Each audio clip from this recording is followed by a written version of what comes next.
Hey everyone, welcome to another episode of the EverydayFI Show, the podcast that explores the lives and stories of everyday people in the financial independence community. So, on this episode, I had the amazing pleasure of chatting with my newfound friend, Hayley, an economist and former Peace Corps volunteer. We talk about a lot in this show, including Hayley's journey of being a foster parent, how her parents bought their Southern California home in the 70s for $28,000 and it's now over $1 million. Her decision to join the Peace Corps and the parallels between this and how many of us are called to the FI movement. Her boring portfolio strategy and how perfect should never be the enemy of good. My rant on capitalism. How, as an economist, Hayley thinks about the disconnect between the economy being good and people feeling strapped for cash, and her own idea about a finance podcast for teens and young adults. Stay tuned after we hear from our sponsors for this incredibly rich episode. Hey everybody, thanks for tuning in. Today I'm going to be talking with Hayley. Hayley and I actually met at Camp FI Mid-Atlantic back in May over Memorial Weekend. And it was really fun because I learned a lot about her and, of course, want to learn more because those events, there's so many people. So you don't always get to talk to everybody unless it's your roommate. So I'm really excited to talk to her today. And yeah, hey, Hayley, what's going Hey, on? thanks for having me. Yeah, I'm really excited you're here. Why don't you tell us a little bit about yourself, like where you're from, your family details, current job, past job, and anything else you want to share about yourself? Yeah, absolutely. So my name is Hayley. I currently live in Washington, D.C. I am 40 years old. I work as an economist. I'm a federal employee for a federal agency. So I did my bachelor's and master's degrees in economics. So I am trained to be an economist, and that is what I became. But I'm originally from Long Beach, California. In fact, I did my bachelor's and master's degrees back to back at California State University, Long Beach, which turned out to be a really great place for me to go for a lot of reasons. Set me up well for my career, as well as gave me a low cost, really high quality education, which has been so important for me. And I'm the youngest of three in my family. I'm currently single and, well, sort of child free. I'm a foster parent. I have a baby at the moment. But growing up, I grew up in a pretty money literate household, which has shaped me in so many ways. And so that's the bulk of who, well, I guess those are the highlights of who I am today.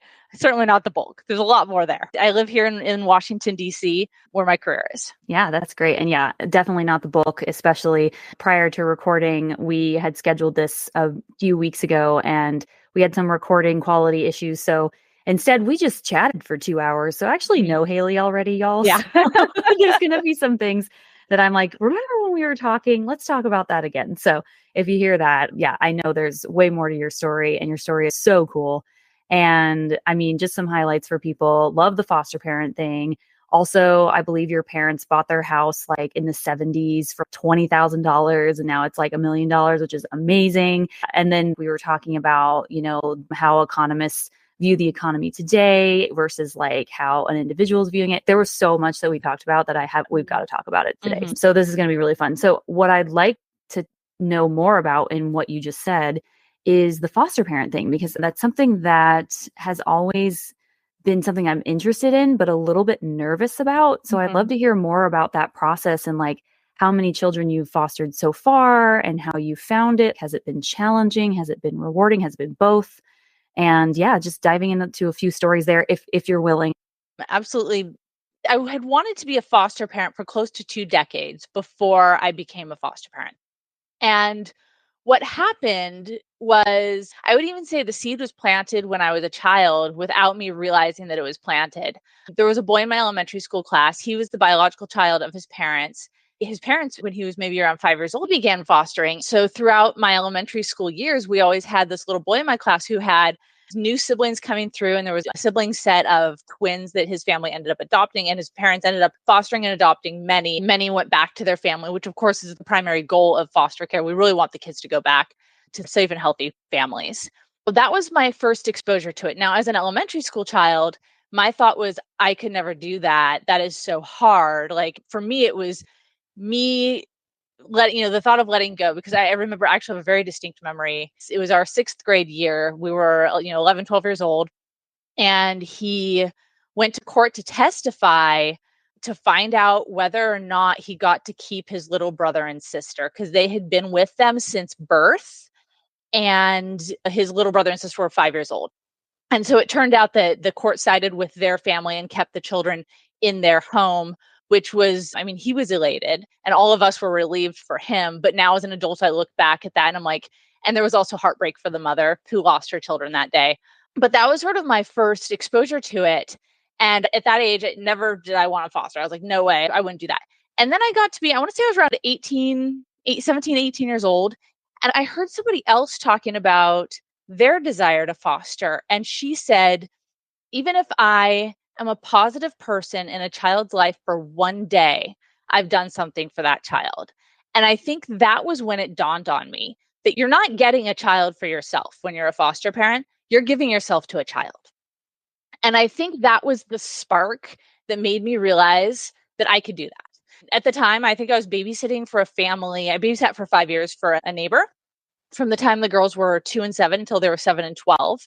And I just absolutely head over heels loved those little girls. And I just thought, if I can love these children, I can love other children too. Also, like my pets, I'm one of those people like I swear like the birds tell the stray animals to come to me or something because they always end up on my porch. So I'm like, if I can love a dog or a cat like this, I can love a child. I can love a child from a hard place. So that had always been in the back of my mind that this is something I wanted to do. And I started putting the stepping stones in place slowly, really when I bought my house. So I bought my house in 2016 and I started thinking about buying a house about a year earlier. I started in 2014 planning, doing all the spreadsheets because your girl's an economist. I do spreadsheets. And then in 2015, I started actively looking and it took me about 1 year to find the right house. And when I was looking for the house, I deliberately looked for a house that had 3 bedrooms and then also a basement that I could remodel to turn it into an independent unit to rent out so that I could get a second stream of income.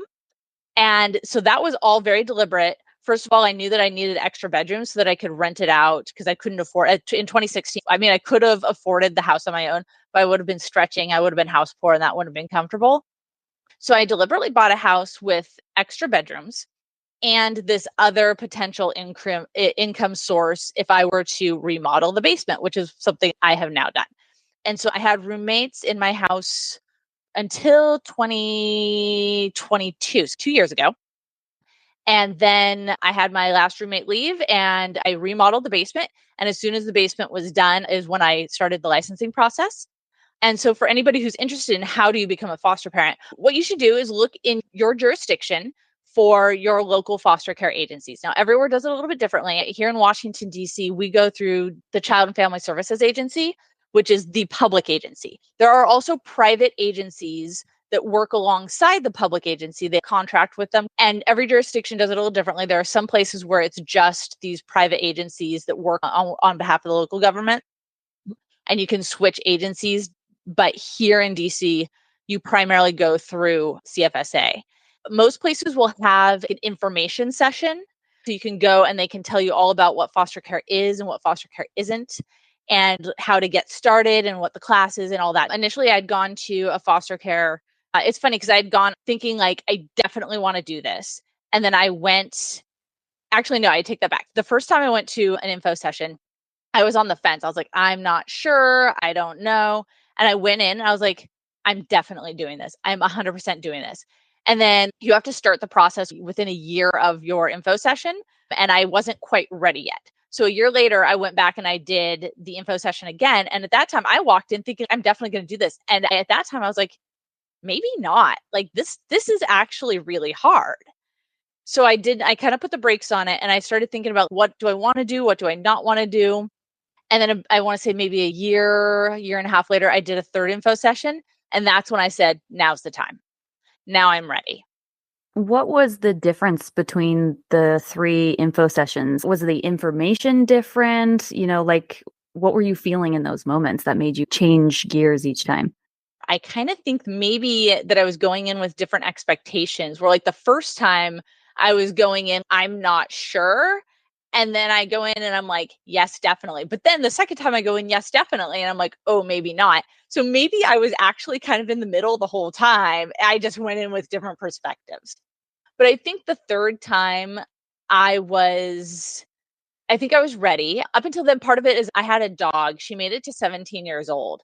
And so I had this really old dog. She died in 2021, which actually that was part of a blessing of the pandemic, is that I got to spend the last 10 months of my life with that dog every single day. That was super cool. That little girl was the best thing. So after that, my house was really open. My roommates were gone. And oh yeah, that's right. It was like everything just fell into place all at once. Right when the pandemic shut down, I started a new job, and of course we all went remote, but that was actually a promotion. So I had a higher salary. So that, and then 2.5 years later, which is when I really started fostering, I got unexpectedly another promotion into the job that I'm in now. And I remember I go on the very first day, I had interviewed and they told us, like, we're not a remote position. Like, we still have to come in. There's going to be a commute at least once a week. And I was like, that's fine, But then I got in on the first day and my boss was like, oh, guess what? Our positions have been changed to remote. So here I am with the highest salary I've ever had, completely remote work, which gives me the flexibility of doing school drop-offs and all that. And, doctor's appointments and therapy appointments and all the things the kids need. I no longer have a puppy to take care of and the roommates are gone. And I'm just, oh yeah, and the basement's remodeled and everything came into play all at once. And I'm like, if there is a clearer sign, I don't know what it is. The road has been paved. So that was sort of the moment of, you know what, if I'm going to do it, it's now. And so I took the classes, the coursework, I want to say, was it 10 weeks? I can't remember, but we did coursework. We had a bunch of paperwork to fill out and we had to get some references. We have to have backup care providers. So when I can't take care of the child, like if I need a babysitter on something, I've got backup care, which right now I have a 4-month-old and she's down the street at my neighbor's house. So those are the kinds of things. So yeah, you do that. It took me, I think, about 8.5, 9 months from the time that I started the very first class until I was licensed. Yeah, that's great. Thank you. That's really great information. How many children have you fostered so far? Mm-hmm. What ages have they been? And what have been the most rewarding and challenging aspects to that? Yeah. I've been licensed for 1 year. And in fact, I think 2 days ago was the anniversary of my first child coming to me. So first I had an 11-year-old girl. She stayed with me for 1 month. And then I took a little break. And then I had an 11-year-old boy. He stayed with me for 3 months. Then I took another break. And then I had a 17-year-old girl come with a brand new baby. So the 17-year-old girl was the child in foster care. Her son was with her. So he was not in foster care technically. And then she stayed for a month and then I took a little bit of a break. I actually went on vacation. I was in California for a month and I just accepted a 4-month-old. Now, in this case, this is what we call a respite placement, where I'm actually helping out another foster parent. The other foster parent went on vacation and they couldn't take the baby with them. So I'm just taking the baby while they're on vacation. And then when they're back, this child will go to the regular foster family. Yeah. And then you asked about challenges and rewards. My goodness. So I will tell you, so first of all of them have been just the most beautiful, wonderful little people. Just each one of them has these unique, beautiful qualities. I will tell you, my first one, just the smartest 11-year-old girl. Oh my goodness, she was a step ahead of me. At, she was very socially observant, very connected. She really loved connection and people. And she was just bright and she was really active and a joy. And she made me become a kid. Like I had to be out there at the pool with her, whether I wanted to or not. And she was just fun. One day she wanted to do a modeling session. So she was doing her hair and her makeup and her nails and everything. And so the two of us strutting across the living room floor, showing off our fashion. Just the cutest thing. She was really a lovely child. And then, so my second was an 11-year-old boy. He was just an absolute sweetheart. He had a real tender spot for younger children, and he was just so cute. He loved music. He had a younger brother at home. His younger brother was not with him, but you could see, like, anytime he met a younger child about his brother's age, you could just see how sweet and tender he was. It was the cutest thing. Really a sweet little boy. I noticed right away that he was a creative. Like he loved art and drawing. And I took him to a party with my choir mates, and a lot of my choir mates have done theater. They've done singing and dancing and all that theater stuff. I had several friends come up to me and they're like, you have a choir kid, right? You have a theater child. And then as I got to know him, I was like, oh yeah, this kid belongs on a stage. So I introduced him. We have a music program for children at the church that I attend. And so I brought him there for like community and connection and everything. And one thing I don't introduce the kids. The kids don't have to practice any kind of religion. That's not a thing. But we're there for the community aspect. And the music program, he really loved it. He just could not get enough of the piano. He loved it. And it was so good to see those things where you introduce something and then they just take to it. He also had some learning difficulties. And when he came to me, he actually could not read. He was in 5th grade. And I noticed this immediately. But every night we sat down, I got a book. It was a terrific book for remedial learning. And within 7 days, I noticed him sounding out words and rhyming. He couldn't rhyme because that was like a pre-reading skill that he didn't have. And then within 21 days, I noticed he was starting to read independently. And within 50 lessons, which is one lesson a day, 50 days, this kid was reading. And to go from a child, an 11-year-old who is illiterate completely, cannot sound out cat in the hat, to a child who is independently reading sentences was just phenomenal. And there's those kinds of moments. And we loved reading time together. Like the two of us would sit there and it was like our favorite 15 minutes a day. And it's those little things. And then I really enjoyed my teen mom. I think that might be a age group that I stick with, or a demographic that I stick with, because I really enjoy teenagers. A lot of people talk about how hard teenagers are. And yes, they definitely come with some challenging behaviors, but they're also, they're at an age where they're ready to be, they want to be independent. And as long as you give them direction, and as long as they accept your direction, then you can have a really great relationship with them and kind of set them up for the next stages in life. And it's fun to help a teen mom learn to do her thing, learn to be a mom, and also get education under her belt and all the other things. And so I think I really like that dynamic. And now I have a 4-month-old baby, and she's just precious. And I am tired because I've been up feeding her twice every night. Yeah. Yeah. Babies they'll keep you awake forever from what I hear. Not that I know because I don't have kids, but those people who are like, oh, my baby sleeps through the night. I'm like, please give me one of those kids whenever I have kids, please. Whoever's up there. Yeah. Yeah. That's amazing. This is making it a little less, I say scary because, and by scary, I just mean it's scary because it's unknown. And like you said, like there's some challenges that come with having a foster child because they've probably been through some pretty severe trauma and potentially abuse. So there are, things that you have to be aware of with kids like that. And I think that's why I kind of got nervous about it. But I loved what you said earlier about you're not getting the child for yourself, you're giving yourself to the child. And it's such a great way to frame it because, I can't imagine being a foster kid, but going from house to house and not knowing if the foster parent you're going to have is going to be, any better than your actual home life, because we hear all the horror stories, right? Or, even having a foster parent that's just disconnected from you. If you can be the person who creates an experience for them that's positive, that's just life-changing potentially for that child. You never know. And I wondered, because we are both very into finance and personal finance, and I wondered if you talked to any of them about that. Obviously, probably not the 4-month-old. She or he is probably a little young, but any of the others, maybe like the 17-year-old. Yeah. So I will say that the kids who come into foster care, they're coming from hard places. And every single one of them is coming with a completely different set of skills and different levels of development. For example, my 2 11-year-olds, even though they were almost exactly the same age, even in terms of months old, they were developmentally very different. My girl, had a very high intellect. She was very empowered when I gave her money. So I actually use with my kids, with my older kids, I give them, it's like a prepaid credit card, and I control it. I searched a whole bunch of different ones and I found one specific one that doesn't have any fees. And I really liked this card for them because I can see when and where they're spending their money, and I can control it. I can put money on it. I can take money off of it. I can freeze it so that they can't buy things.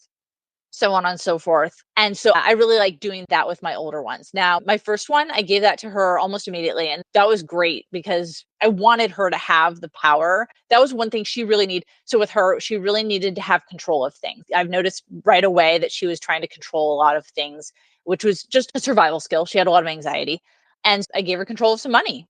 Now, she wasn't with me long enough for me to teach a ton of lessons to, but a lot of the kids, the lessons, they're going to be for their needs specifically. So with her, I would have probably started with impulse control and just say, instead of getting to school and buying the snack from the vending machine at 8:13 because I can see what time you're buying it, instead of doing that, like maybe you wait until lunch. Maybe like just, control your impulses for 4 hours and get it at lunchtime, or some kind of barking like that. So that was really, those are kinds of the skills. And then you can also talk about the more advanced skills when they have the capacity for that.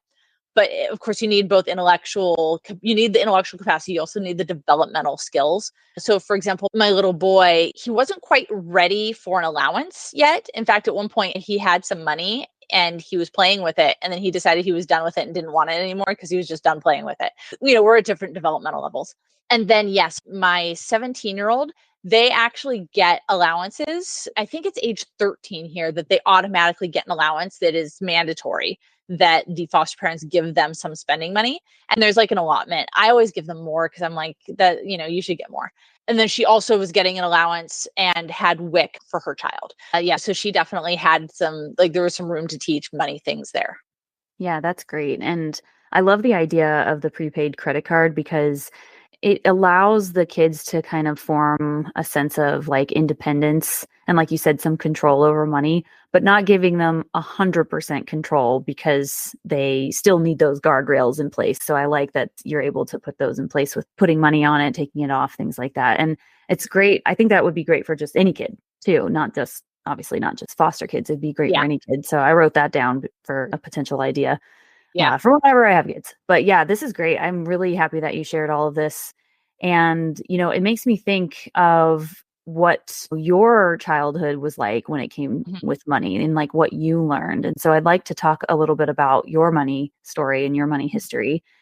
And what is one of your earliest money memories? Okay, so I will tell you that I grew up in a pretty money literate household compared to most people. And so my dad actually teaches high school economics. And that is probably where I got a lot of this. He played the stock market like that was his favorite. That was his hobby. He was always day trading. I don't know if it's day trading, so I doubt he ever made much money off it. But he was always talking about it. It was always on. In fact, Channel 22, the financial channel, was on all the time until 2 p.m. I'm from the West Coast, so it was on until 2 p.m. every day. And my dad would record it, and he'd come home and he'd fast forward it, and it was one of the ticker symbols he was watching for, and he would sit there and record it into his database. And so I watched him do this basically every single day of my childhood. He had, I think it was like the crash of 87. 87. Yeah. Black Monday. That's it. I only know it's 87 because that's the year I was born. Okay. Yeah. There you go.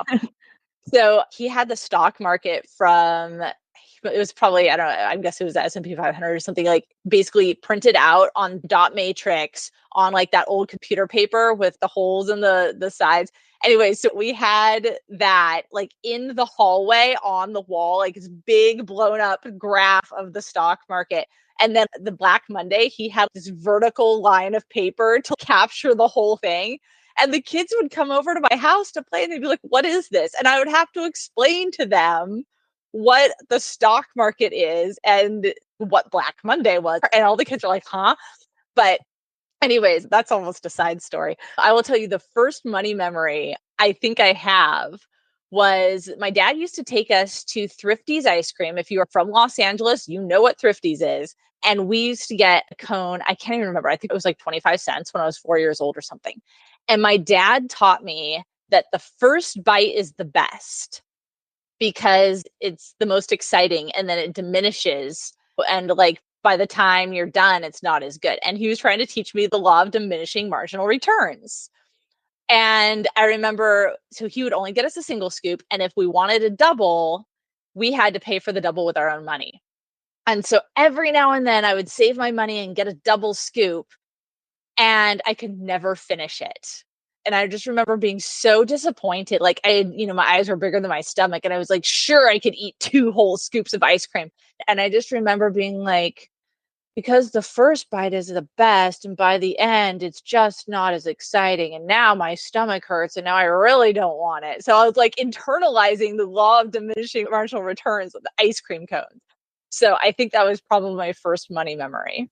It's incredible, especially for me, I'm like, man, I wish that was taught to me when I was younger, not just because of diminishing returns, like monetarily speaking, but also just like with food, because I swear my brain must not work right, because I'm like, the first bite is just as good as the last bite, or switch that. The last bite is just as good as the first bite for me when it comes to like ice cream. So I will eat all of it anyway. But no, I love that. That's great. Also, I was laughing so hard when you said that he was like tracking it on that like printout with like the holes on the side. I remember loving to rip those off because it was so satisfying, the edges of that paper. And I think it's hilarious that he had rows, like a vertical decline for Black Monday. And I'm like, here's a way to scare the crap out of yourself on your wall. Yeah. So that's incredible. So how did your parents like talk about money with each other? Do you remember anything like that? Yeah. In fact, money was talked about a lot. So in my house growing up, my dad was a high school teacher, and my mom, for most of our childhood, stayed home and raised us. So she worked in the home as a stay-at-home mother until I was about 10. And my siblings, my sister is 7 years older than me. So she was basically a stay-at-home mom from the time my sister was born until then. So 17 years, a 17-year career as a mom in the home. And so we were on one paycheck. And back then, I know some school districts do it differently now, but you get paid once a month and you don't get paid in the summer.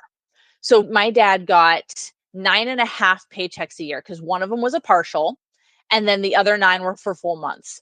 And it was always just common talk about the budget because you get paid once a month and one paycheck goes for 4 weeks. And part of that paycheck needs to go into a savings account because there's going to be 2.5 months of no pay. And so a portion of that would go for summer. And then by the end of summer, things were a little bit tighter. My mom would deliberately buy us summer clothes that were also clothes that we could wear at the start of the school year so that she wouldn't have to do a big, giant back to school shopping. And my parents were just frugal. Both of them grew up with pretty meager upbringings. I would actually say back up even another generation before that. My grandparents were children during the Great Depression, and that hugely impacted them, especially my paternal grandmother. In fact, I owe a lot of this money thing to her because she broke some cycles. And then those lessons of how you could potentially lose your entire farm, your entire house, everything in the blink of an eye. Those poverty traumas were passed down to my parents, who then instilled in us very cautious money habits. So yeah, there was always a lot of budgeting talk, and you don't waste things. My bicycle was my brother's bicycle, and it was my sister's bicycle before that. And when it came to me, my dad, I remember, I think it was my 5th birthday. He sandblasted all the old paint off of it. I got to choose a color of paint at Home Depot. Actually, it was Bar Lumber back then, but I chose this bright magenta. My dad kept calling it pink. I was so mad. I was like, it is not pink, it's bright purple. So he got that for me, and he painted this bike, and he put a regular modern Apple seat on it as opposed to the banana seat that it came with back in the 1970s for my brother and sister.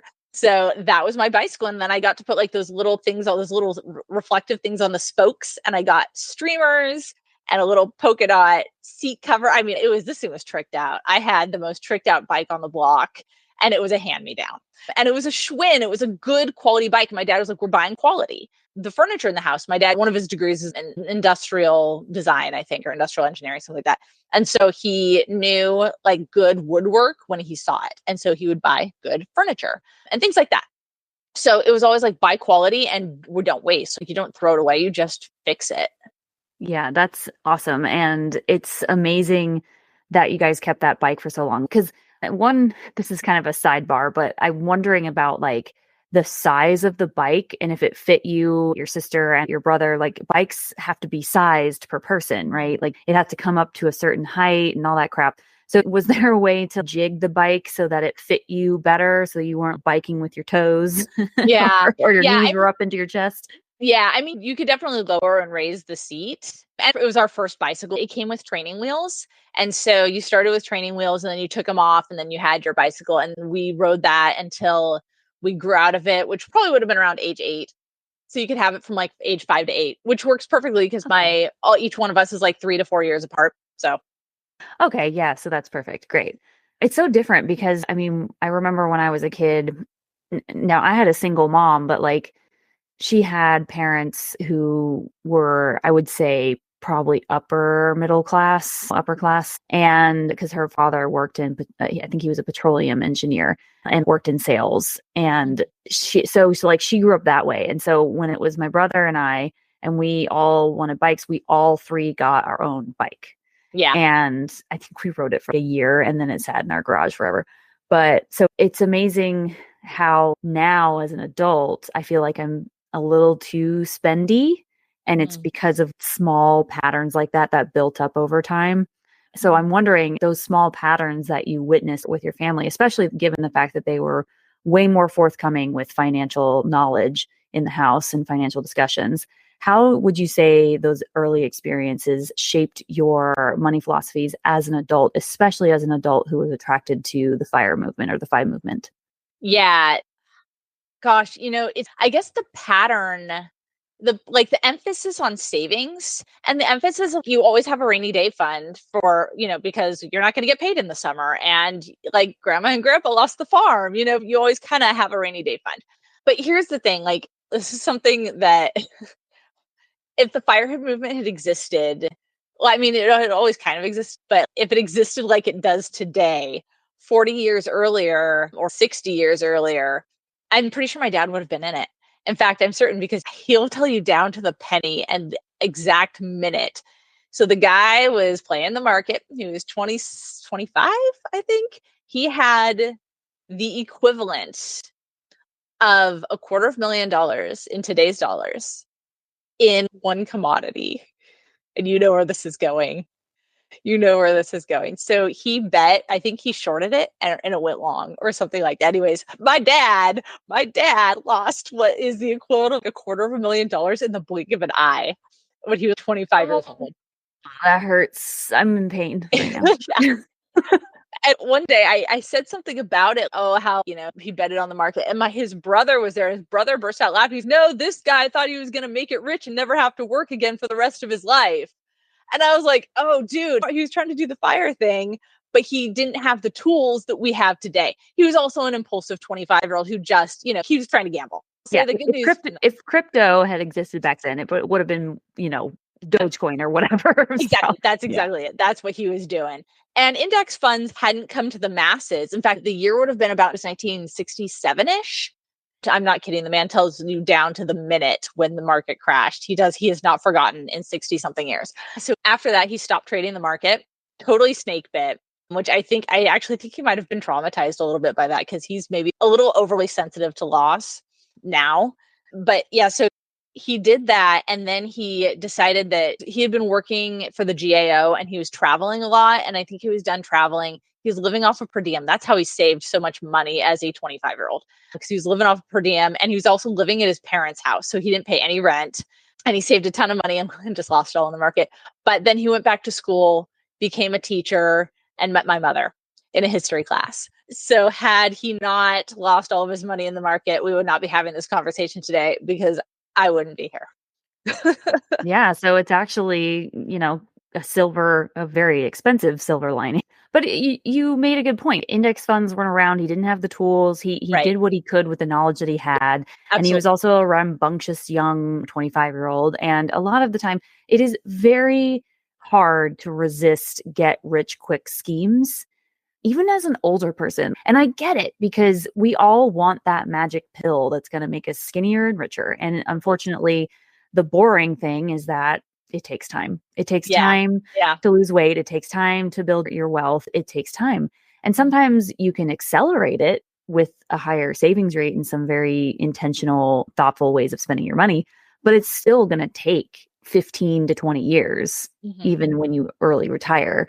By the way, the first index fund was not publicly available until 1973. So he was like a decade before that was even around. So you're right. There was no way to, and plus he didn't have the internet. He would have to call somebody or whatever. I don't even know how that worked back then. To work with a broker who has to pay a fee. We are very lucky to live in the time that we live now because it is way easier to establish independent wealth cheaply. Yes, so. Exactly. The tools just didn't exist. You could buy individual stocks, but stock picking is hard and only a small number of people do it well. It's really compounding time in the market is the answer. Because, Warren Buffett, he didn't become a billionaire until well into his career at the time that most people have retired. And so that's exactly it. He didn't have the tools, but we have today. And then he had a personal relationship with his stockbroker. And to this day, I think they still sometimes talk. At first, I thought it was my dad's stockbroker's fault for putting him in that. And I realized, oh no, he was the one. He had to be the one to put me in this and take me out of that. Yeah, I wonder if his stockbroker was like, I don't know if this is a good idea. Yeah. Who knows? Yeah. But, okay. So before we move on to your story, we've got to talk about how your parents bought their house for freaking pennies. Because you told me that story offline last time that we talked. And it's just so fun, especially because you got up and like your parents were like around the corner and you're like, what'd you buy your house for? Yeah, exactly. That was so great. Yeah. Tell us that story. Yeah. So last month when I was in California, you and I had chatted and I thought I remembered how much my parents paid for their house. They bought it in summer of 74. And they bought it for $28,000, which I looked at the BLS inflation calculator to see what that is today. And I think it was the equivalent of $186,000 in today's money. This is Long Beach, California, folks. This is a coastal city. I grew up 2 or 3 miles from the beach, walking distance to my university. And now the homes in this neighborhood are selling for $1 million, which blows my mind because they did not have insulation. They are on slab foundations. They're 3-bed, 2-bath. They're not huge homes. They have great backyards. I will give you that. I grew up with a phenomenal fruit garden and a great dirt yard to play in. My goodness, all my little dump trucks and everything. There's a lot of fun back there. But, today, I mean, it's actually, since we had that conversation, it's given me a lot to think about in terms of how, as an economist, like economist brain here, I'm looking at how many things have actually gotten so much less expensive in terms of, technology. For example, we have a cell phone that costs $700, but it does the job of so many appliances and things like that. So there are so many ways that these things are costing so much less, and yet we're spending so much more of our income just to be housed. And I've done some academic research to figure out why that is. I am not entirely sure I buy the stories, and I need to keep doing some research. A lot of it comes down to supply and demand, but there's more. Yeah, I want to call attention to the fact that you did the calculation of how much they bought it for in today's dollars, and it being $168,000. And for some people, maybe living in like Alabama, they're like, oh, that's expensive. But in Long Beach, California, that's $1 million, right? And you literally can't buy that house today for that amount of money. And so given the fact that our parents were able to do that and retire, they're able to sell those homes and retire off of that. That is not the same story as today.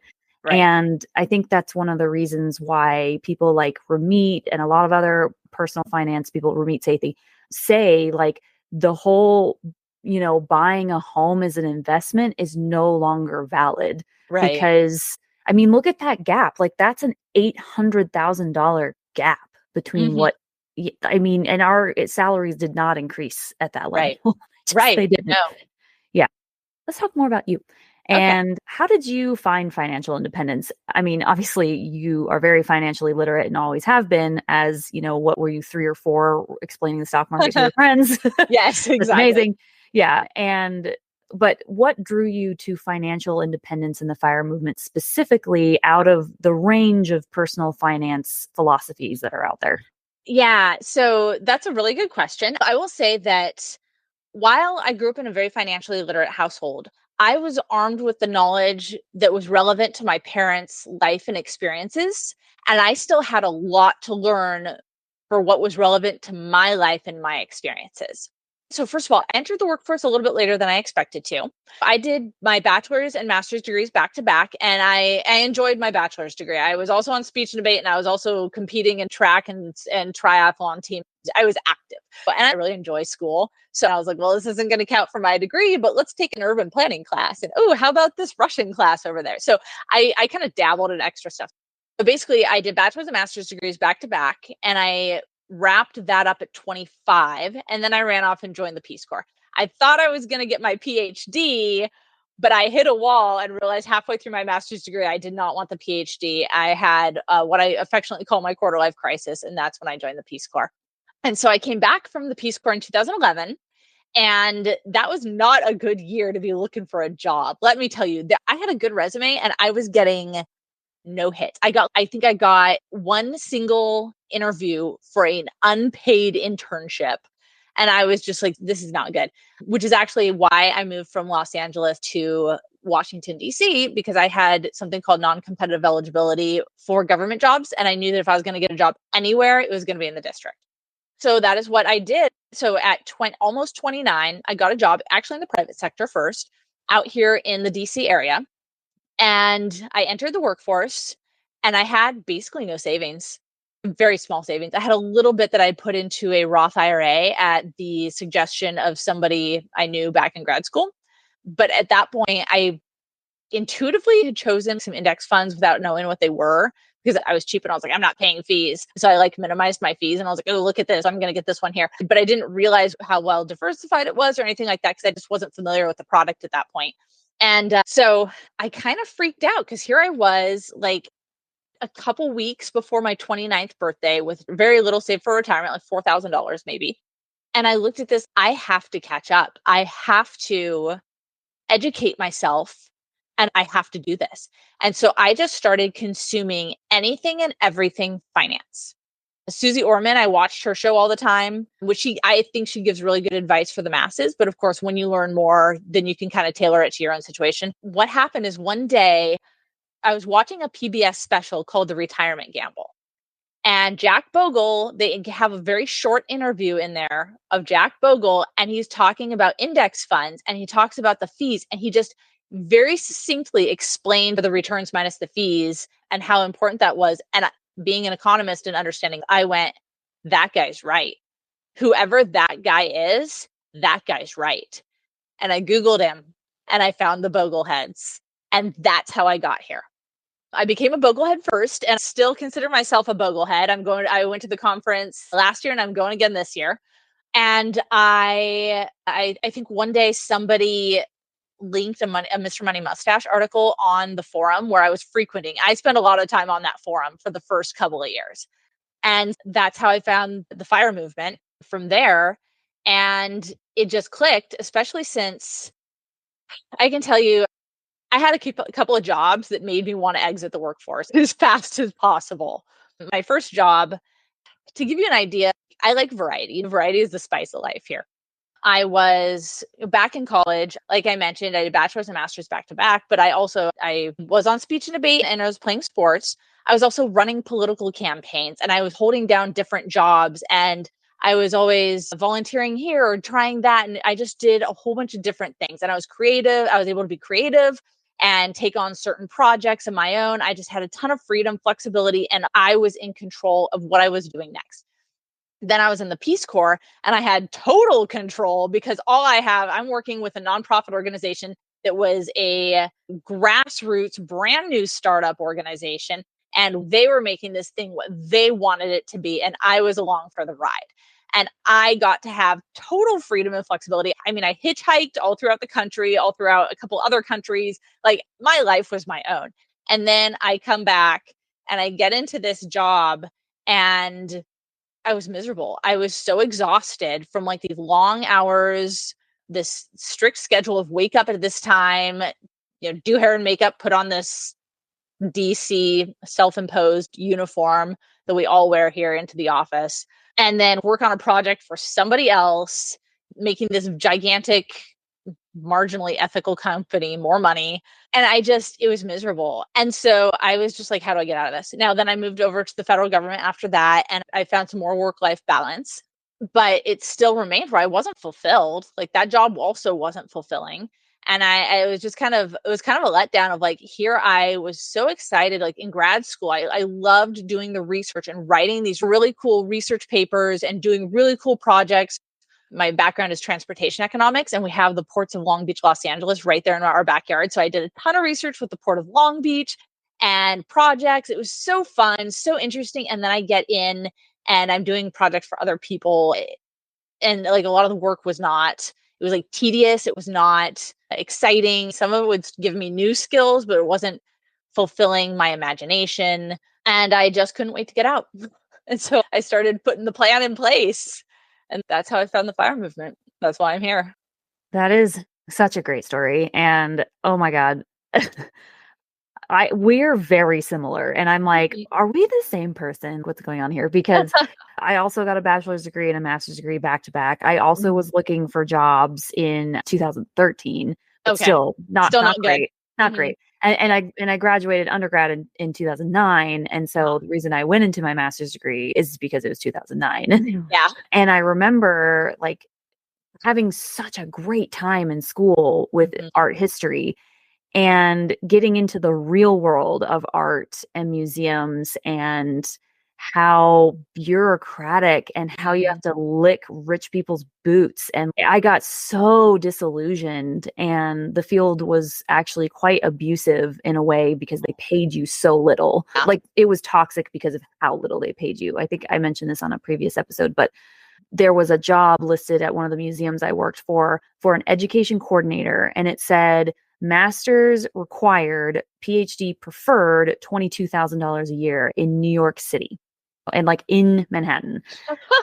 Yeah. And this was 2015. And I'm sorry, even in 2015, you cannot live in Manhattan for $22,000. It was ridiculous. So I'm with you. And I've never connected to any of the jobs I've ever had. I think I've had one where I actually enjoyed going in. And then that job changed, and it changed to something that I didn't enjoy anymore. And I think you mentioned like variety is your thing. Like me too. Like I cannot stand regular routines, stagnation. I can't stand it. I love change and variety, like you said. But I love that you said it kind of made me think like getting your degree is never the same as what the real world of that job is. Yeah. Like, I don't know anybody who says like the getting the degree part is exactly the same as working part. And yeah, I think that's the disillusionment of the millennial and Gen X, and Gen Z, we are all like, wait, what? And I don't know why it was different for boomers. Like maybe it was just because there's less technology. And so the degrees were more, I don't know. I don't know why it was different for boomers, or maybe boomers were just like, this is just the way it is. I don't know, but it seemed like they were more satisfied with their careers. So yeah, I'm just saying that I'm right there with you. So you kind of alluded to the fact that you didn't connect with most of your work, and you want the ability to basically quit someday. But what does quitting your job look like? What would you do after you reached financial independence? And would you continue working? Would you go back to the Peace Corps? Would you volunteer? What does that life after FI look like for you? Yeah. That's a really good question, because I think the answer is that it would start one way and it would evolve. And I don't really have a set answer, because it would be a slow process of me probably picking up a lot more hobbies. I love playing sports, and I don't get to be nearly as physically active sitting in front of a computer as I would love to be. And I know that my physical health has deteriorated because of it. And I think that I would probably spend a heck of a lot more time playing sports, playing all the sports. I've dabbled in roller derby a few times, but I never have enough time to actually play roller derby. I've played tennis, but it's hard to get out there on a regular basis, especially here in DC where the weather is not great. And so I would just take on a ton more hobbies. I can see myself working, but I would not work 40 hours. I would probably cut back to 20. I think that would actually make me happy, because when I think back when I was in school, I usually did work about 20 hours a week. And I had a lot of time to also study and go to school and spend time with my friends. So I think the real thing would be I'd be playing a lot of sports. I'd be spending a lot of time with the people I care the most about. And then I would be engaging in intellectual hobbies, which is really important to me because I just need intellectual novelty. and depth. Like that's something I just need to always be learning. And I'm from a big family of teachers. My dad is not the only teacher. I've got tons of teachers in my family, and it's in our blood. Like we are teachers. And I can see myself probably picking up a couple classes at a local university or community college and probably teaching a little bit. I'm also in the process, which I don't know if we'll get into this, but I'm in the process of starting a YouTube podcast as well on money. And so I would hopefully we'll grow that into a hobby as well. Yeah, I definitely want to talk about that because I know exactly what you're talking about because we talked about it at Campfire. It's funny that you said like life after FI, you'll increase your activity, increase your hobbies, but still work part-time. And it connects with something that I was thinking about this morning. I was like sitting on the couch, like just disassociating on my phone because, life. And I was like, why is it so much harder today to get the motivation to work out? Because I'm on this kind of like health journey right now. And when I lived in New York City, which was from 2010 to 2017, that last year that I lived there, I worked out like 4 to 5 times a week, and it was easy. It was easy to go because, and I was like, why was it so much easier? And I was like, oh, I didn't own a house, so I didn't have to worry about anything. I just rented.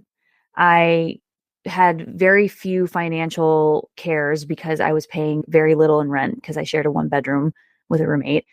The job I had was basically 20 hours a week because of how easy it was and quite frankly, boring. I was there for 40 hours, but only had to work 20. So there was like a lot of space in between there where I could do my own thing. And then I also didn't have a relationship. So it was just me and I only had to worry about me. And so I had so much more space to allow other things in. And I feel like that's what FI gives us. Yes. Is more of that space. And, obviously it's mainly around the job, but it's also around finances too, because finances take up so much of the space in your mind. And heard before that people who reach financial independence or retire at a traditional age tend to be way healthier than they were prior to retiring. And this is, of course, for people who had like desk jobs and things like that. It's a little different for people who had like blue collar jobs, and it's so true. So yeah, I'm really like connecting with what you're saying because I'm like, yeah, me too. Yeah. Well, and I think that there is already evidence of that in that, when we all went remote at the start of the pandemic, immediately so basically between my getting ready and commuting, I cut out an hour and a half in the morning and an hour and a half in the evening. And this is also like wind down time and everything. And basically I was giving myself between 2 and 3 hours a day back. And so I started thinking like, well, how am I using that?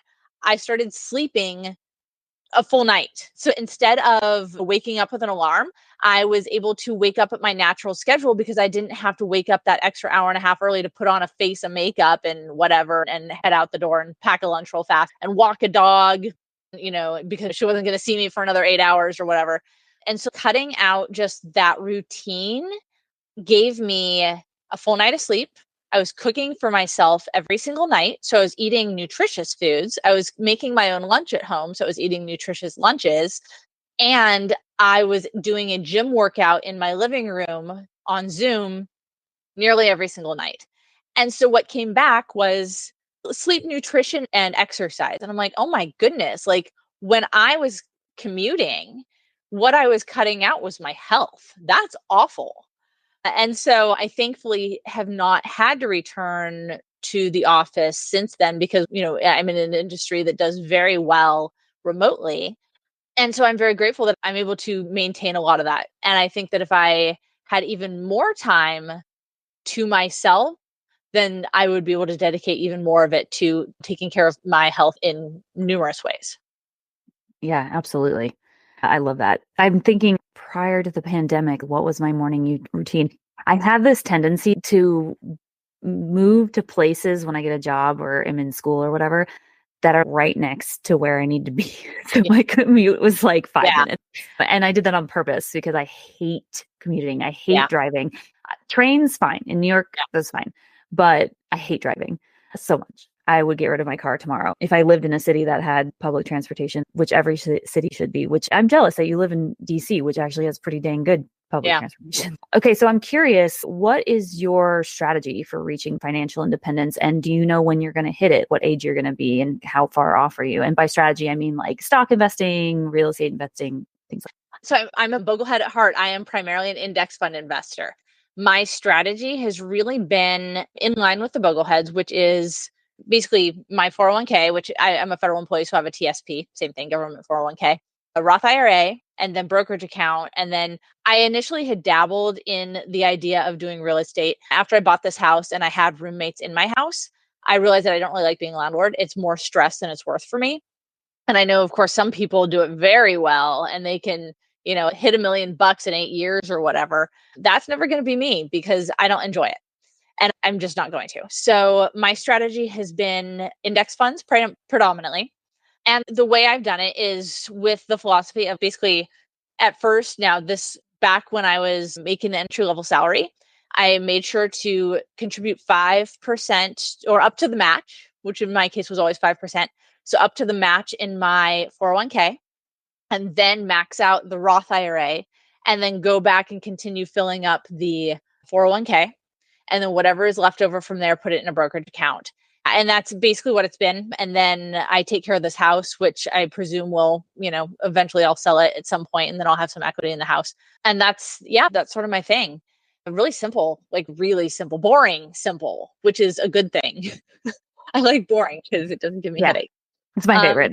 That's why I don't do the something frontier. The Joe Saul-Sehy talks about it all the time. The like efficient frontier. Oh, the efficiency frontier. Yeah, efficient frontier. I don't do any of that stuff. I'm like, that's too complicated. I don't care if it's going to give me a couple percentage points more return. If it's complicated, for me, that's not worth my time, especially I will mess with it too much. Yeah. To where it'll probably be me not making enough.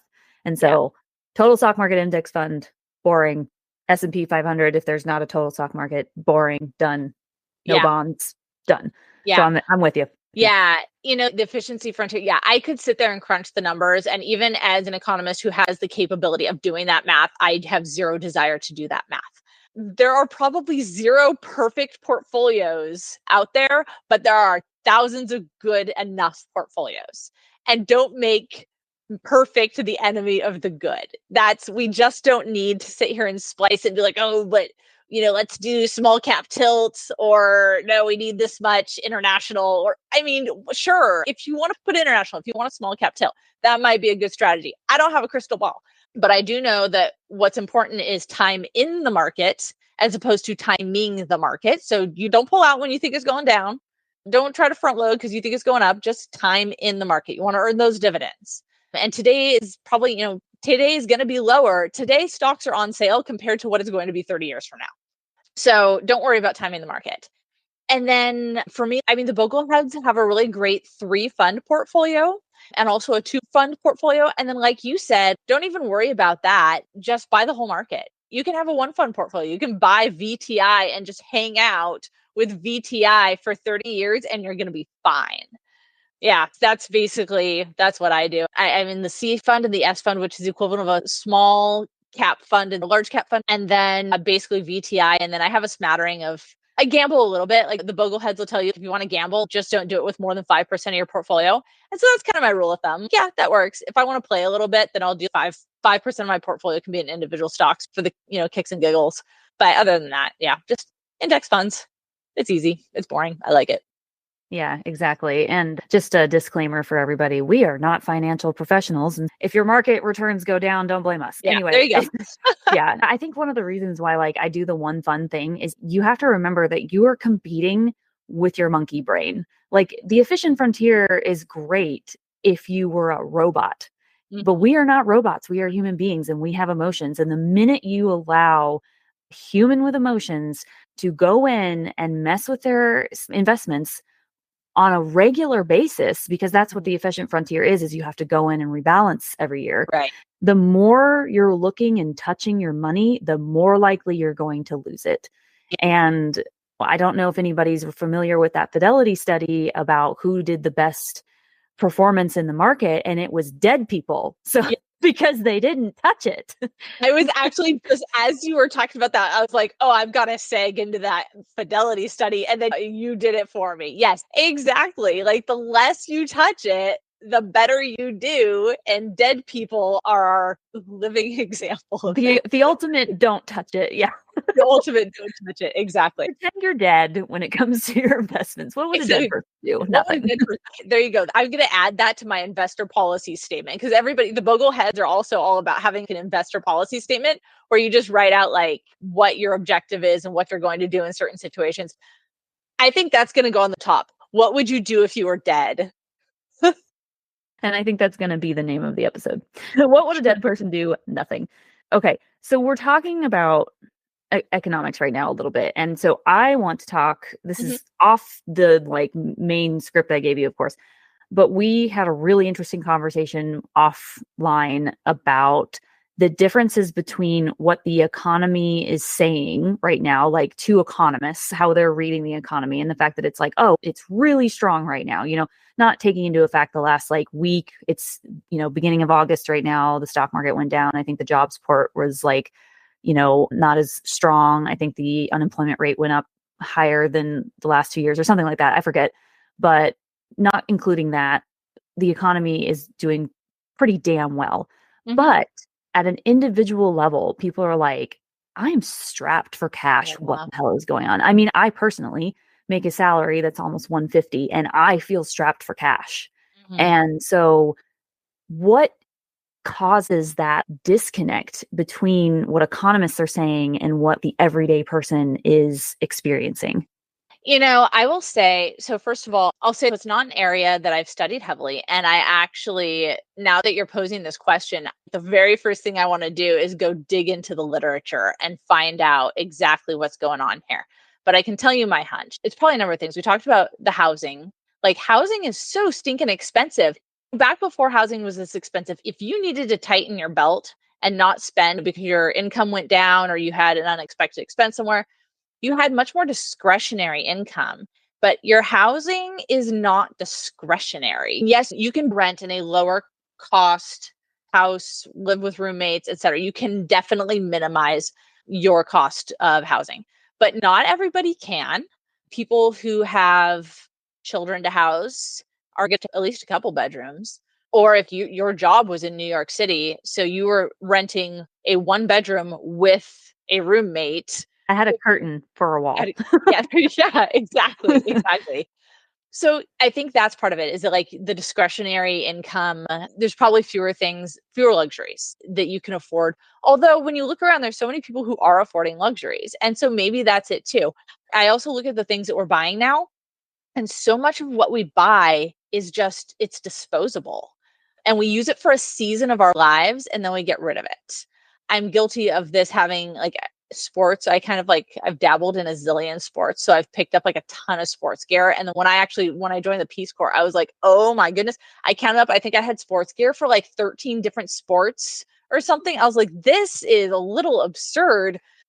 And so I had to offload all of that, but that was, money I had spent on it. And I think back to, okay, so when I was a kid, my mom, she did a lot of steamed vegetables, and we had this vegetable steamer that I think they either bought it when they were first married in 1971, or my dad may have even stolen it from his parents' kitchen. I think he may have he did. I know he went into his parents' kitchen and stole a bunch of stuff for his own house. So this vegetable steamer, I think my parents still have it. I legit think it is still in their house. And it's like one of those metal kind that like collapses on itself. So I bought one of those when I was first out on my own, and it broke within months. And it was just a flimsy piece of crap. And I think of how we've kind of migrated into this throwaway culture, like this throwaway fashion, for example, and then just throwaway products where it is cheaper to buy it and dispose of it when we're done than it is to keep reusing it, just repairing it and using it forever. We're more transitory. People move a lot more, so they get rid of a lot more stuff. So I think that maybe that has something to do with it as well. That's a really good point. I was actually just talking about one of the reasons I think COVID hit so hard is because we have we need it right now type of culture. And so when it had those downstream effects of the supply chain, like just completely stopping, and then nobody had anything because they had a need it right now type of vibe. Mm-hmm. Yeah, I think that's why it had such a high impact. I actually wrote something down as you were talking, like we should buy and hold our stuff as well as our investments. But as you were continuing to talk and you said everything right now is really flimsy, that statement is actually not, it's harder to do today. I'm even thinking of like appliances and how, Mhm. I mean, my grandparents had a washing machine for 30 freaking years, Yeah.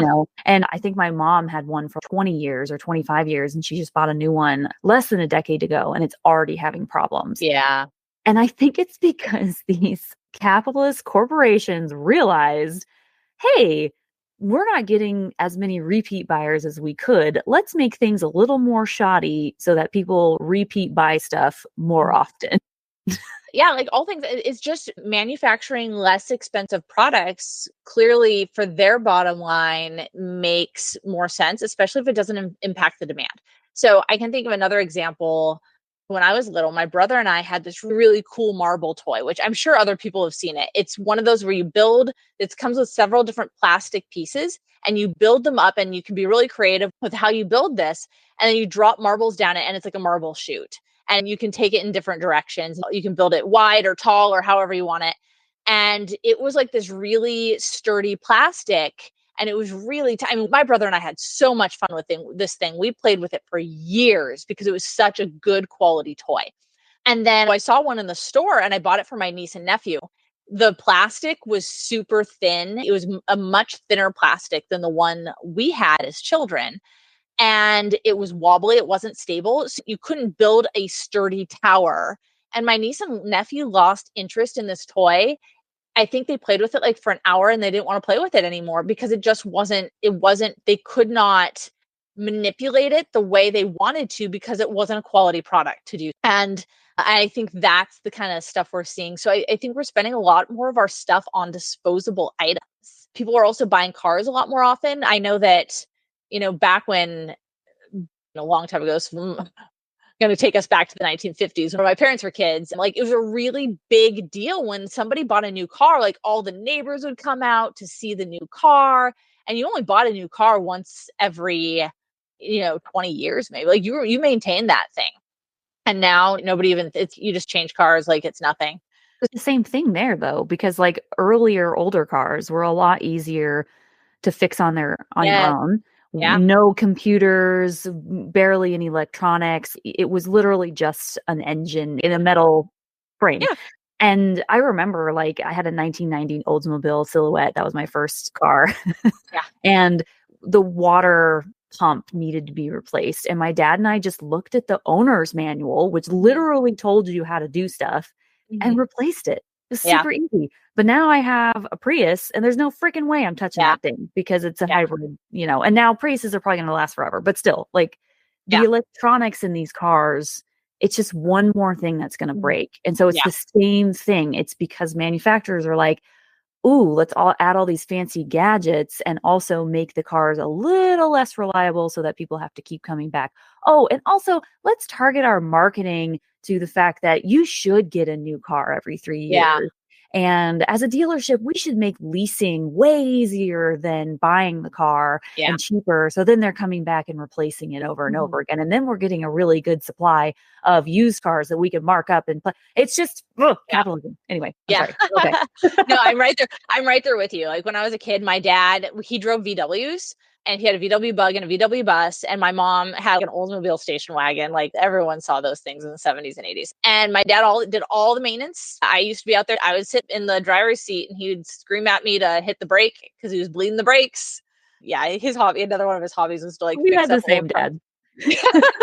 Sorry. We did. So yeah, so when I got my first car was a 1989 Toyota pickup truck. I'm pretty sure my dad deliberately gave me a truck so that I couldn't fit more than 2 friends in it at a time, so that if I was in an accident, I wouldn't kill like the entire softball team or That is something. so smart because I could Um, fit like several people in my minivan and it was a yeah, problem. yeah, yeah, yeah, exactly.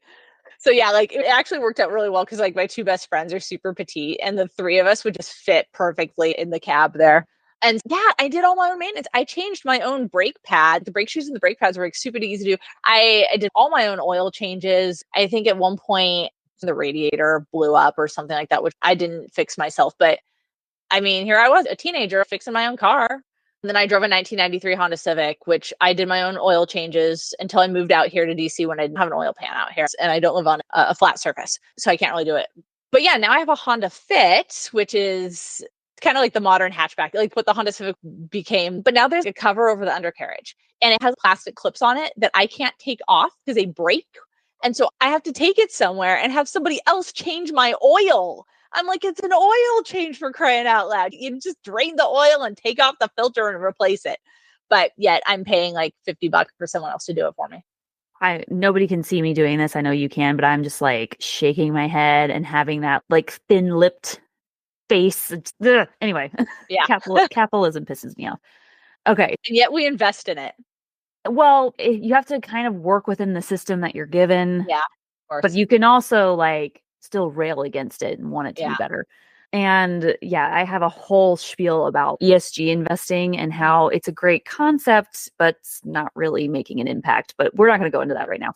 I'll talk about that in another podcast. Okay, so one more thing before we move to some more of your personal story with the economy and back to like how the economic reporting is different than like people's experiences. Would you say that like economists might need to start measuring different things in the economy now than what they have previously been measuring? So for example, I don't know much about economics. Obviously, I'm not an economist, but one thing that sticks out to me is like credit card debt is the highest it's ever been right now, right? And like credit cards are giving more and more people lines of credit. And I don't know if that's considered whenever we're talking about what people are spending on. And I feel like that's some sort of bubble that might be happening that maybe we're not taking into account. So that's just an example. But is there anything else that you can think of that the economists should be measuring? Yeah, this is actually something that I would love to research and then have a really well-informed conversation about. Because my thought is, first of all, I think there's a lot of things that economists are studying, but they don't necessarily make it into the mainstream publications. So if you're reading academic journals, you might find these things, but they're not in the New York Times or on the Fed's website or something, because those are just traditional topics. Now, I think income inequality is something that we need to look at, and overall disparity in demographics. One thing that I would urge people to do, and I'll cite a book on this in just a second, but when we collect data as economists, it's really important I would encourage them to disaggregate their data so that they have the demographic data. And this is across the board. And generally, we do often collect this, but really it's important to collect the data this way and then disaggregate it in our data sets. Some race, national origin, gender, sex, age, disability, income level, area of the country, so on and so forth, all of those demographics. And the reason is because they tell a story. And sometimes, especially when there's public policy that looks like in aggregate, the net benefit to society. But when you disaggregate the data and you look at individual groups, you can see that there might be some groups that are really benefiting, but there might be other groups that are really being hurt by this particular policy. And you don't know that unless you disaggregate your data. And I'm going to cite a book here that this is one of my favorite books that I've read. It's called Invisible Women: Data Bias in a World Designed for Men by Caroline Criado Perez. And I really enjoyed this book because she talks about how many instances there are where we've collected data. And sometimes the data that we have collected is specifically data only on male subjects. And we've completely left out female subjects. And so Crash test dummies. Yes, the crash test dummies is like the class example one. that she has in her book, but there's so many others. So the crash test dummies, for our listeners who don't know about this, when the US federal government conducts research on the safety of automobiles, they use the crash test dummies. But what people probably aren't aware of is that the crash test dummies are only male bodies. We have large male bodies and we have small male bodies, but we don't have female bodies. And that's problematic because, for example, male and female spinal columns are different. So we have all these data on how well a crash test dummy performs in a specific car, but that's only male models. We don't know how a female model would perform in that same car accident. And we can see that throughout a lot of data arenas. This particular book focuses on the data bias that is making women invisible, but you could also expand that to say, how are other minority categories, whether it be by age or by race or by income level, so on and so forth, how are those people invisible when you don't disaggregate your data?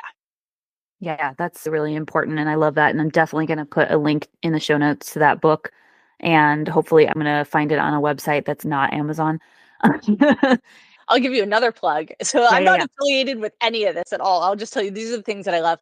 I really like going to Bookfinder. bookfinder.com because it's a price comparison website and you can look at both like new and used books.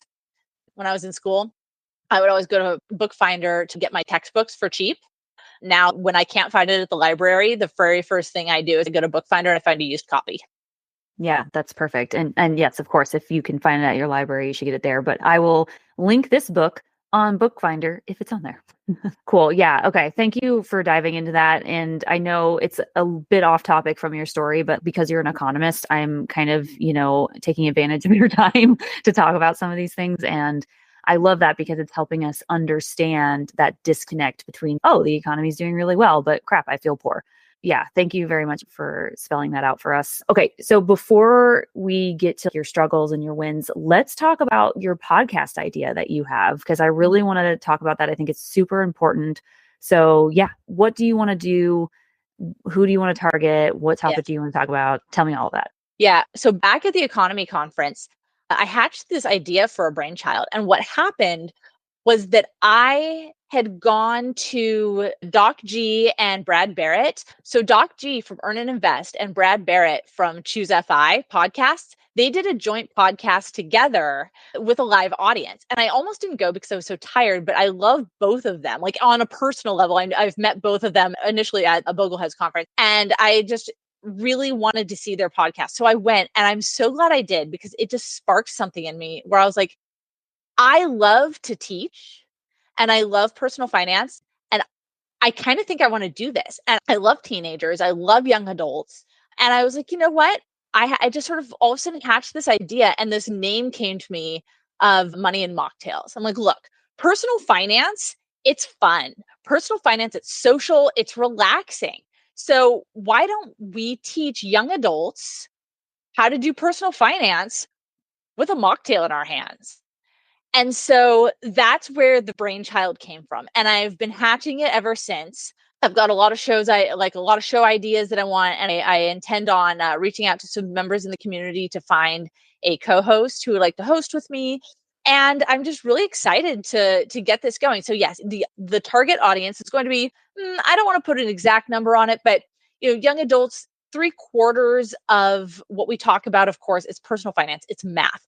3/4 of this is going to be applicable across the age ranges. But really, young adults who are getting their start in life, we're going to be talking about things like how to pay for college, how to tackle student loan debt, how to start that 401k, how to choose health insurance. When you get that first job, what do you do? So, we're going to be talking a lot about those things. But of course, there's going to be the traditional things like asset allocation and those types of things that are, of course, applicable across the board. And so that's what this podcast is going to be.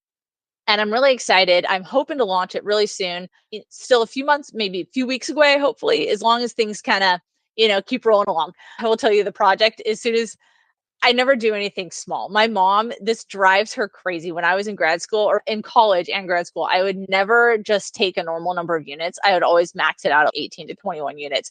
And then I was also like playing sports and on, competing speech debate. And I would always bite off way more than I could chew, take on way too much. And then I'd be dying from stress. And my mom would be like, why do you do this to me? Like, I can't deal with your stress.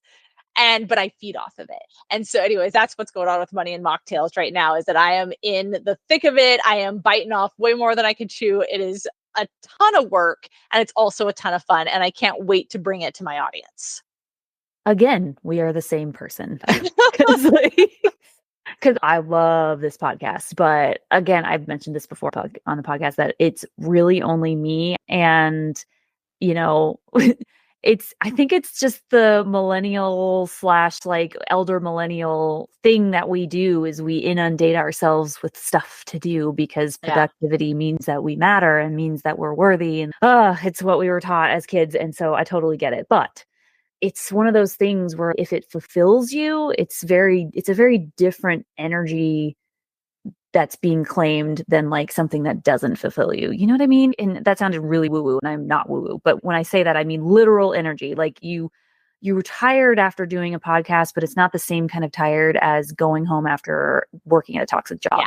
where Right. you just want to sink into your couch and put a pillow over your face. Whereas after this podcast right now, which is going a lot longer than my normal ones because I'm having such a freaking good time, I'm going to be going upstairs and I'm going to be like tired, but I'm going to be talking to my partner or my mom, like, oh my God, this podcast, blah, blah, blah, blah, we talked about this and this and this and this. And it's going to be like until I'm in bed. So I get it. Do you happen to have a link or a URL? Do you have anything Yeah. that I can link in the show notes yet? So by the time this airs, perhaps, and I will let you know by that point. So it will be moneyandmocktails.com. And the YouTube channel will be Money and Mocktails. Awesome. Yeah, I will definitely put this in the show notes once we have it. So that's going to be super exciting. Great. Okay. So let's transition to your current struggles and your current wins. And they don't have to be FI related if you don't want, but anything that maybe the community can learn from you that you're kind of struggling with right now and something you're winning at in your life right now. Okay, so last month I had the privilege of spending the entire month of July teleworking from California. I'm a Californian through and through. I love where I grew up.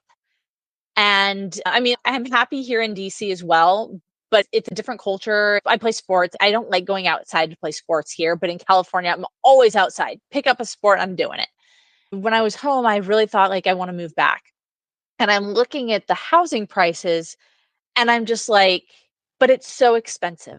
So especially with the interest rates now being what they are. And I'm sitting here like calculating how much longer I would have to work to afford a higher cost of living area. And that says something because here in DC isn't exactly cheap.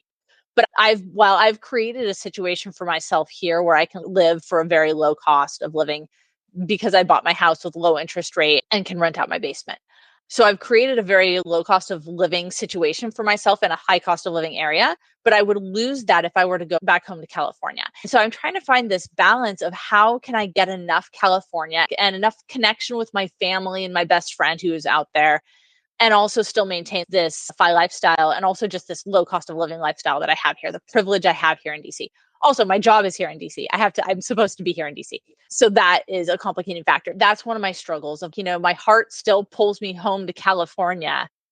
And how do I make that work? I believe where there's a will, there's a way, but there's also, opportunity cost. You can't have your cake and eat it too. Something's going to have to give.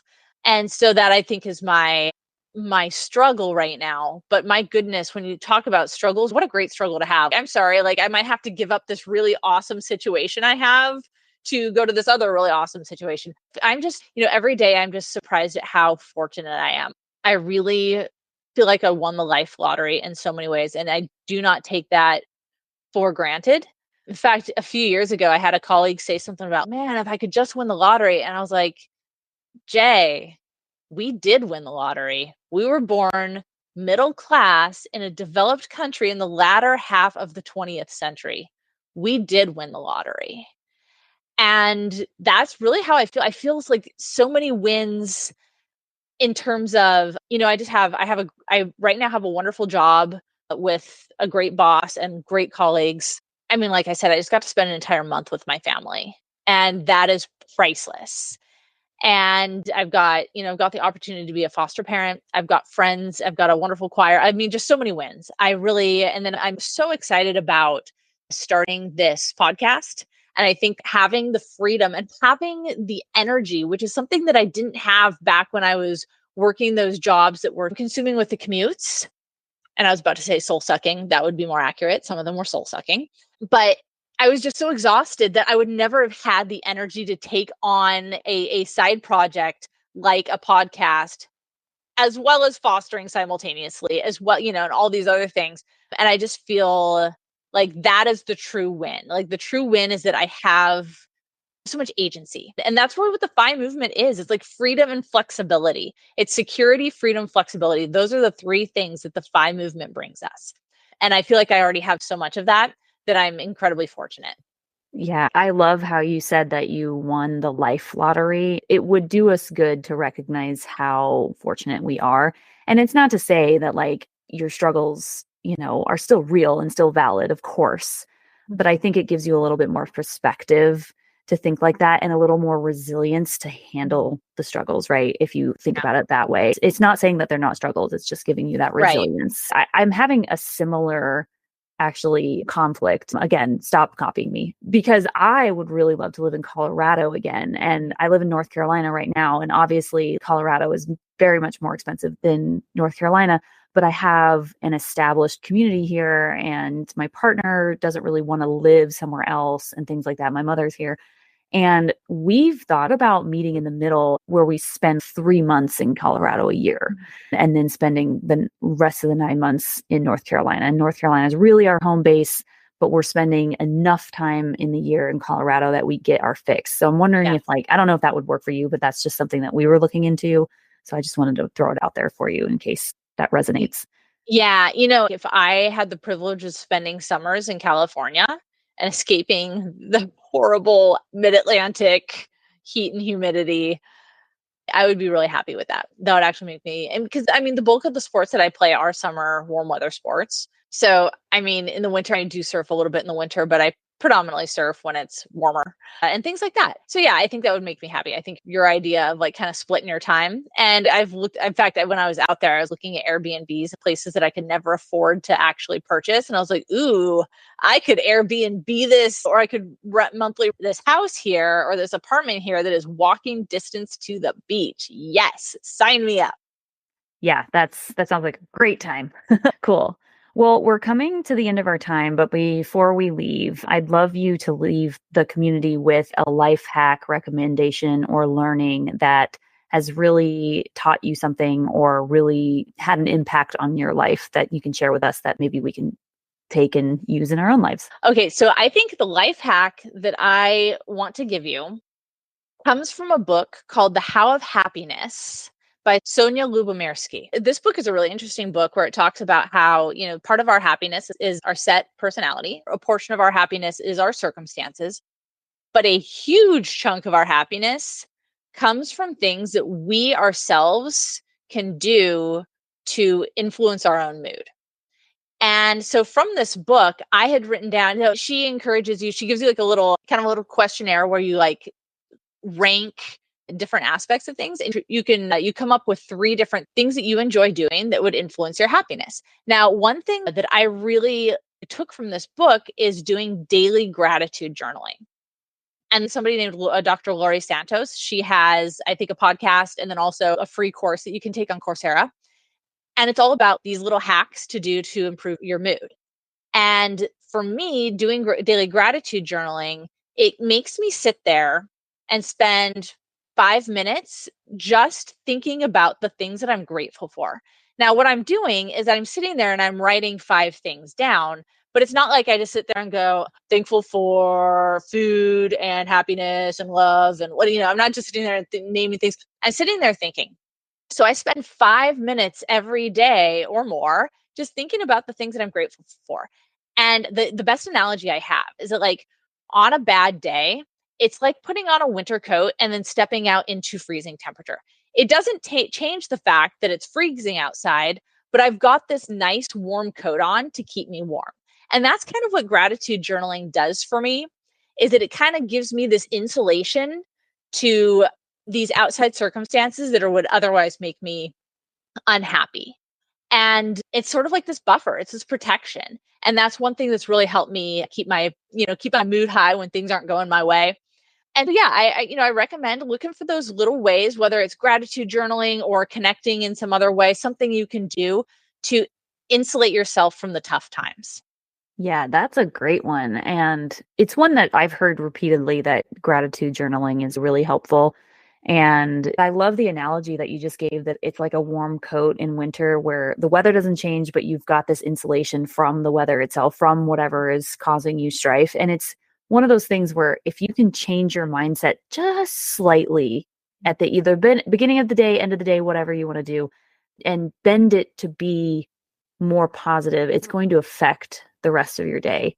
And yeah, it's one of those things that I think there's actually science behind this Yeah. that's actually proven that Yeah. this is effective. And 5 minutes is nothing, Yeah, So exactly.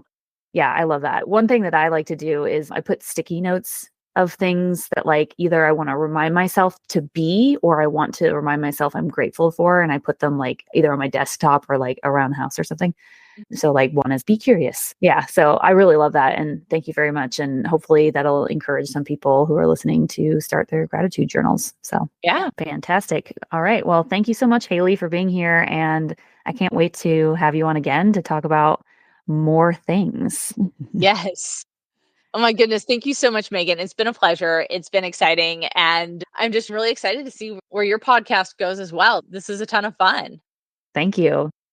Thanks for listening to the EverydayFI podcast. If you're loving the show, here are some things you can do. Number 1, subscribe in your favorite podcast player and share the show with your friends and family. Number 2, please leave a review. I'm always looking for ways to improve the show. Number 3, check out my website, everyday-fi.com, where you can listen to all the episodes and leave comments for myself and the guest. Number 4, if you're interested in sharing your own financial independence story, you can find a submission form at everyday-fi.com/podcast. And finally, number 5, join my Patreon membership for only $5 a month at patreon.com/everydayfi podcast. This is a one-woman show, so every little bit counts. See you next time as we continue to go down the path to financial freedom.